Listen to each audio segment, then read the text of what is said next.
Tout a basculé le jour où un jeune président s'est levé en lançant un seul passeport, une seule monnaie, une seule Afrique. Folie, utopie ou le premier souffle d'une révolution silencieuse. Pourtant, ce rêve d'unité fascine depuis des décennies. Déjà, au lendemain des indépendances, des figures de la stature de Kwame Nkrumah au Ghana, Julius Nyerere en Tanzanie ou Gamal Abdel Nasser en Égypte portaient ce flambeau de l'Afrique unie. Tous avaient été témoins des ravages de la colonisation. Tous savaient que seule une voix forte pouvait défendre dignement les intérêts africains sur l'échiquier mondial. À Addis Abeba, siège de l'Union africaine, l'atmosphère vibrait d'une tension presque palpable. Derrière les façades de verre et d'acier, les chefs d'État, venus de 54 pays, affrontaient le poids de leurs propres promesses. Les mots résonnaient, toujours les mêmes, développement, unité, renaissance.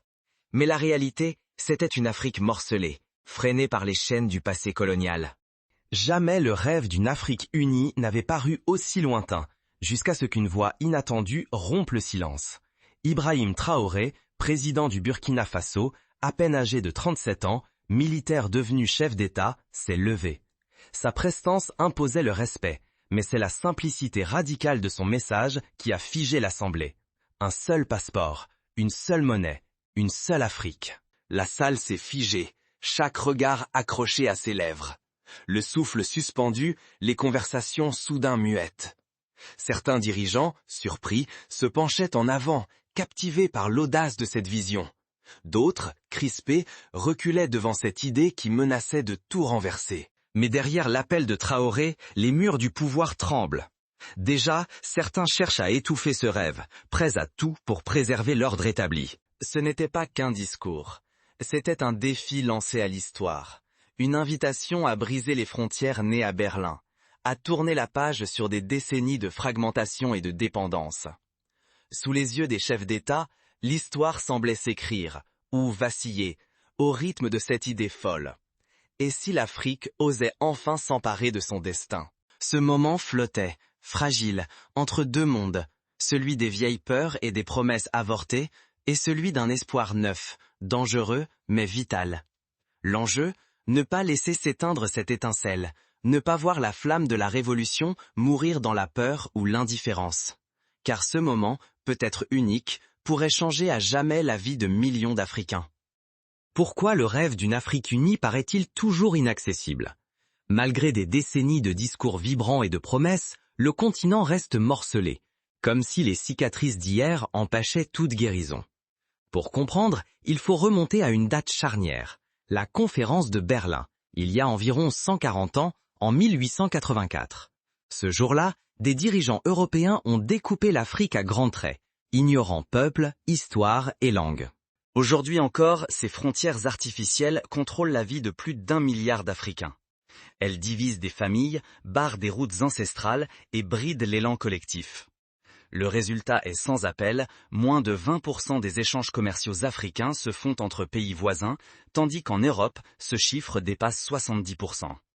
Ce déséquilibre entretient une dépendance persistante, loin d'être une simple relique du passé. Prenons un exemple concret. Imaginez un agriculteur sénégalais dont le champ regorge de riz. Pour vendre sa récolte au Mali, il doit franchir une série d'obstacles. Contrôles douaniers, taxes multiples, paperasse épuisante et de longues attentes à la frontière. À chaque étape, il perd argent et espoir. Même sa monnaie doit être changée, réduisant davantage son maigre bénéfice. Cette scène se répète du Cap à Alger. Malgré des sols riches en or, cobalt, pétrole ou terres fertiles, la richesse s'échappe. Les multinationales étrangères extraient les ressources, les exportent, puis vendent aux Africains des produits finis à prix d'or. Le continent voit ainsi sa sueur transformée en profit lointain. Prenons le cas du cobalt, indispensable pour la fabrication des batteries de voitures électriques et de smartphones. La République démocratique du Congo produit plus de 70% du cobalt mondial. Pourtant, la plupart des Congolais n'en voient jamais les fruits. Le minerai est expédié en Chine ou en Europe, transformé, puis revendu à prix fort, sans que la valeur ajoutée ne profite localement. La fragmentation africaine n'est donc pas qu'un vestige historique. C'est une blessure ouverte qui condamne encore aujourd'hui des générations entières à attendre un avenir meilleur qui tarde à venir, alors que le continent regorge de talents et de ressources. À cela s'ajoute la soumission à des monnaies étrangères comme le franc CFA ou le dollar. Ces devises, imposées de l'extérieur, dictent la valeur du travail africain. Tant que cette dépendance persiste, les économies locales restent vulnérables, incapables de protéger leurs citoyens en cas de crise mondiale. Résultat, des millions d'Africains peinent sans jamais s'affranchir de la pauvreté. Prenons un autre exemple. Lors de la crise financière mondiale de 2008, alors que les économies occidentales ployaient, de nombreux pays africains utilisant le franc CFA ont vu leur politique monétaire dictée depuis Paris, incapables d'ajuster leurs taux ou de soutenir leur économie. Cette perte de souveraineté a coûté cher en emplois et en opportunités. Pourtant, dans ce climat d'urgence et de lassitude, une voie nouvelle a surgi. Au sommet de l'Union africaine, un message inattendu a traversé les murs et fait trembler les certitudes. Ce discours va marquer le début d'une nouvelle ère. Car derrière les mots se cache un projet audacieux, prêt à bouleverser l'ordre établi. Un souffle parcourt la salle, un seul geste, un seul discours, et l'Afrique s'embrase. Utopie, folie ou salut. Ibrahim Traoré se dresse. Son regard foudroie l'Assemblée. Sa voix s'élève, limpide. Brisons les chaînes forgées à Berlin. Un passeport africain, une monnaie pour tous. Chaque mot résonne, ravivant blessures et espoir. Berlin, 1884. L'Europe découpe l'Afrique, impose des frontières arbitraires. Depuis, le rêve d'un passeport africain flotte, lancé à Kigali en 2016, mais toujours inaccessible.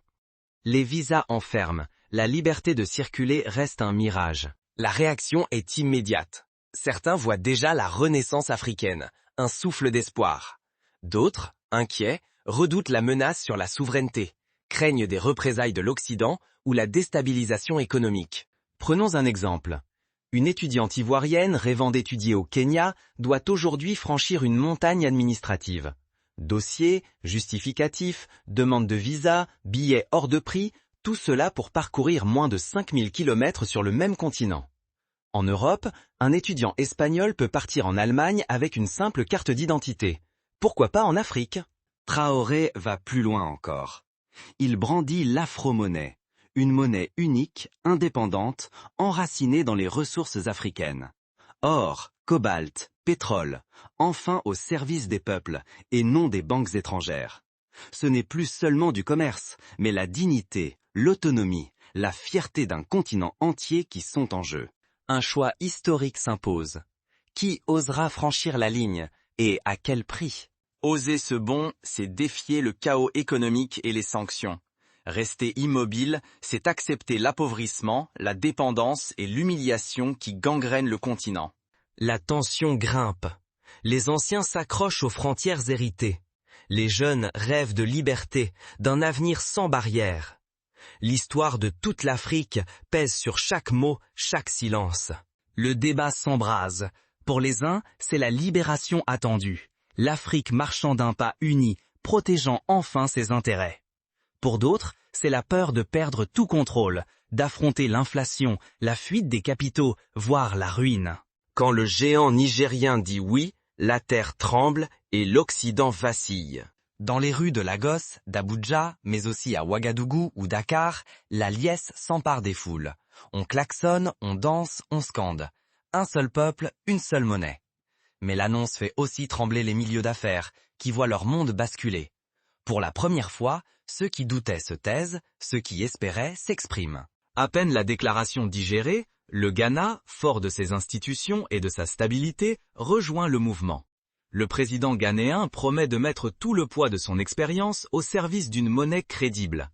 Les analystes saluent l'union de deux géants régionaux. La dynamique n'est plus locale, elle devient continentale. Ce matin-là à Abuja, tout semble ordinaire. Mais soudain, la nouvelle éclate. Le Nigeria, première puissance économique du continent, s'engage officiellement dans le projet de monnaie commune. Ce n'est plus une utopie d'intellectuels, c'est un choix politique. Les caméras captent le président nigérien grave. Nous sommes prêts à écrire l'histoire avec nos voisins africains. Regardons l'histoire des autres continents. Après la Seconde Guerre mondiale, l'Europe, pourtant déchirée par des siècles de conflits, a su s'unir autour d'un projet commun, la Communauté économique européenne. devenue Union européenne. La création de l'euro, au tournant du nouveau millénaire, a été un pari audacieux. Fusionner les monnaies, harmoniser les politiques économiques, bâtir des institutions solides. Les débuts furent difficiles. La Grèce, l'Espagne, le Portugal ont connu des crises, mais l'Union a résisté. Et aujourd'hui, l'euro est la deuxième monnaie la plus échangée au monde après le dollar. L'euphorie gagne vite l'Afrique de l'Ouest, puis la diaspora. À Accra, à Lomé, à Paris, à Londres, des milliers de jeunes défilent, pancartes à la main. L'Afrique n'est plus à vendre. Afro-monnaie ou rien. Les réseaux sociaux s'enflamment. Le hashtag Afro franchit les frontières. Jamais le rêve d'une Afrique unie n'a semblé aussi proche. À la bourse de Londres et à Wall Street, on murmure que l'époque des matières premières bradées touche à sa fin. Les grandes multinationales, qui dominaient le cobalt, le pétrole ou le cacao, craignent de devoir négocier d'égal à égal avec une Afrique soudée. Les investisseurs hésitent, certains fuient, d'autres attendent, guettant chaque déclaration officielle. Mais à mesure que l'enthousiasme monte, l'Occident s'inquiète. Les médias français, britanniques, américains tirent la sonnette d'alarme. L'Afrique va-t-elle échapper à notre influence? Sur les plateaux télé, on évoque un séisme géopolitique. Les marchés mondiaux oscillent entre sidération et panique. Si l'Afrique s'unit, qui contrôlera ses richesses demain? Pour mesurer l'ampleur du choc, rappelons-nous le lancement de l'euro en 1999. Les marchés financiers mondiaux avaient tremblé. L'avenir de la monnaie unique était incertain, et nombre d'experts prévoyaient son échec. Pourtant, l'Europe a tenu bon. Pourtant, même portée par la ferveur populaire, une idée doit résister à l'épreuve du réel. Bientôt, la première réunion des chefs d'État va sceller l'avenir d'Afro-monnaie. Mais derrière les portes closes, de nouveaux obstacles surgissent, menaçant l'unité fragile. Au cœur de la tempête, la jeunesse africaine, sur le continent comme à l'étranger, s'empare du rêve. Elle organise des débats, lance des podcasts, mobilise sur les réseaux. L'espoir circule, plus viral que jamais, renversant la résignation des générations précédentes. Mais le risque est immense. Si Afro-monnaie échoue, c'est la crédibilité du continent entier qui est en jeu, et l'humiliation serait mondiale. Si le projet aboutit, l'Afrique pourra enfin fixer ses propres règles et dialoguer d'égal à égal avec le reste du monde. L'Afro-monnaie, simple symbole ou vraie solution pour l'Afrique? Dans les ruelles, les marchés, jusque dans les palais présidentiels, la question fait débat. Sous l'espoir d'une seule monnaie se cachent 1000 défis, immenses et parfois vertigineux. Première réalité à affronter, les obstacles techniques, économiques et politiques sont gigantesques. Fusionner plus d'une trentaine de monnaies, harmoniser les politiques fiscales, convaincre plus de 50 pays de céder un peu de souveraineté. Ce n'est pas qu'une question de volonté, c'est franchir une montagne aux pentes raides. Prenons l'exemple du passage à l'euro. Il a fallu plus de 10 ans de négociations, la création d'une banque centrale européenne, l'harmonisation des statistiques et la convergence des économies. L'Afrique devra inventer ses propres institutions, adaptées à sa réalité pour éviter les écueils européens. Exemple concret. Imaginons une crise agricole frappant l'Afrique de l'Est, alors que l'Afrique de l'Ouest connaît une bonne récolte. Avec une monnaie et un marché commun, il serait bien plus facile d'acheminer des denrées rapidement, d'organiser la solidarité et d'amortir les chocs économiques. Une telle union exige une architecture solide, des institutions bancaires modernes et crédibles, capables de résister aux tempêtes et d'inspirer confiance.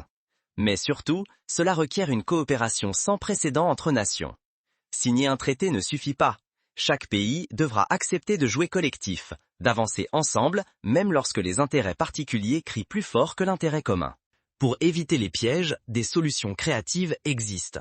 Par exemple, instaurer une clause de sortie, permettant à un pays en difficulté de suspendre temporairement sa participation, ou créer un fonds de solidarité africain pour soutenir les économies les plus fragiles. Le défi crucial, que le peuple s'empare du projet, autant que les élites. Les discours ne suffisent plus. Chacun doit se sentir acteur, du vendeur ambulant au chef d'État, pour que le rêve devienne réalité. L'Europe, avec l'euro, a ouvert la voie. Une monnaie partagée peut booster le commerce, peser face aux géants mondiaux, simplifier la vie des citoyens. Pourtant, l'histoire de l'Union européenne met en garde. Perte de souplesse face aux crises, tensions lorsque certains pays décrochent, menaces sur l'autonomie nationale. L'Afrique doit apprendre des erreurs de Bruxelles, pas les répéter. Pourtant, la technique ne fait pas tout. Pour que l'afro-monnaie ne demeure pas un rêve creux, il faut embarquer toute la société. Artistes qui chantent l'unité, entrepreneurs qui inventent de nouveaux moyens de paiement, enseignants qui forment les bâtisseurs de demain. L'énergie doit jaillir des villages, des universités, des quartiers, partout où bat le cœur du continent. Concrètement, les premiers pas sont déjà franchis. Task Force continentale installée, calendrier précis adopté, engagement politique inédit de la part de plusieurs gouvernements. Ce ne sont que des débuts, mais c'est la première fois que la route se trace aussi clairement. Mais pour que l'afro-monnaie devienne réalité, il reste une étape décisive. Convaincre, mobiliser et ne rien lâcher malgré les tempêtes. Le compte à rebours est lancé et l'Afrique n'a plus le droit à l'erreur. Vous avez entendu l'appel et à présent, ce n'est plus l'heure d'observer. Chaque geste, aussi discret soit-il, compte désormais. Le vrai danger, aujourd'hui, serait de laisser cet élan s'étendre, de se satisfaire de rêver sans agir. Agir, c'est accepter de prendre des risques, de douter, de tomber et de se relever. Mais c'est aussi ouvrir une voie nouvelle pour que les générations futures se souviennent de cette décennie comme celle où tout a basculé. Pour avancer, des étapes concrètes sont nécessaires. Premièrement, lancer des projets pilotes. Par exemple, expérimenter l'afro-monnaie dans une région pilote, comme l'Union économique et monétaire ouest-africaine, avant d'étendre le modèle. Deuxièmement, investir massivement dans l'éducation financière et la formation des acteurs économiques, pour que chacun maîtrise les nouveaux outils et comprenne les enjeux. Troisièmement, instaurer des mécanismes de consultation populaire, via des référendums ou des plateformes citoyennes numériques pour que la société civile garde voix au chapitre. Que vous viviez à Bamako, à Johannesburg ou à Paris, votre voix importe. Le changement n'est pas réservé aux chefs d'État ni aux grandes institutions. Il dépend de chacune, de chacun, de toutes les mains qui osent se tendre. L'Afrique se tient à un carrefour décisif. Accepter la division, c'est céder à ceux qui veulent écrire notre histoire à notre place. Refuser d'agir, c'est laisser la fatalité dicter notre avenir. Mais décider d'agir, c'est revendiquer l'unité, la dignité, la prospérité pour toutes et tous. Allumez la flamme. Racontez cette histoire autour de vous, sur vos réseaux, dans vos familles. Faites circuler l'idée. Une Afrique unie n'est pas un mirage, c'est une urgence. Plus nous serons nombreuses et nombreux à la défendre, moins il sera possible de l'ignorer. S'engager, c'est aussi soutenir les initiatives qui font reculer les frontières au quotidien. Cela peut être un projet entre jeunes de différents pays, une coopérative transfrontalière ou une association qui défend la liberté de circuler. Ce sont ces petits pas qui dessinent la grande route de demain. Ou encore, des artistes de Kinshasa, d'Abidjan et de Johannesburg collaborent sur un album, voyagent sans visa, partagent leurs talents à travers le continent. Leur musique devient l'hymne de cette Afrique nouvelle. Imaginons un scénario. Des jeunes entrepreneurs du Cameroun, du Togo et du Bénin lancent une plateforme numérique commune pour vendre des produits agricoles, sans tenir compte des frontières. Grâce à une monnaie unique, les paiements se font en temps réel, les frais sont réduits et chacun profite d'un marché élargi. Nous ne pouvons plus attendre que d'autres décident à notre place. Le silence, c'est laisser la fragmentation et la dépendance étrangler notre futur. C'est accepter que nos richesses, notre jeunesse, nos rêves soient sacrifiés et que nos voix restent inaudibles. Le rêve d'une Afrique unie commence ici, maintenant, avec vous. Portez la flamme, transmettez-la. Personne ne nous offrira notre histoire. Il est temps de la saisir. Le plus grand danger, c'est de croire que l'histoire s'écrit sans nous. Mais l'histoire, c'est vous, c'est nous, c'est chaque Africain, chaque ami de l'Afrique, prêt à bousculer le statu quo. Ensemble, choisissons l'audace, l'action, l'histoire. Partagez cette vidéo, commentez, débattez, questionnez. Ne laissez pas ce message se noyer dans le flot des actualités. Plus nous serons nombreuses et nombreux à refuser la résignation, plus l'écho sera fort, du sommet d'Addis Abeba aux rues de Dakar, Lagos, Kinshasa, Bamako.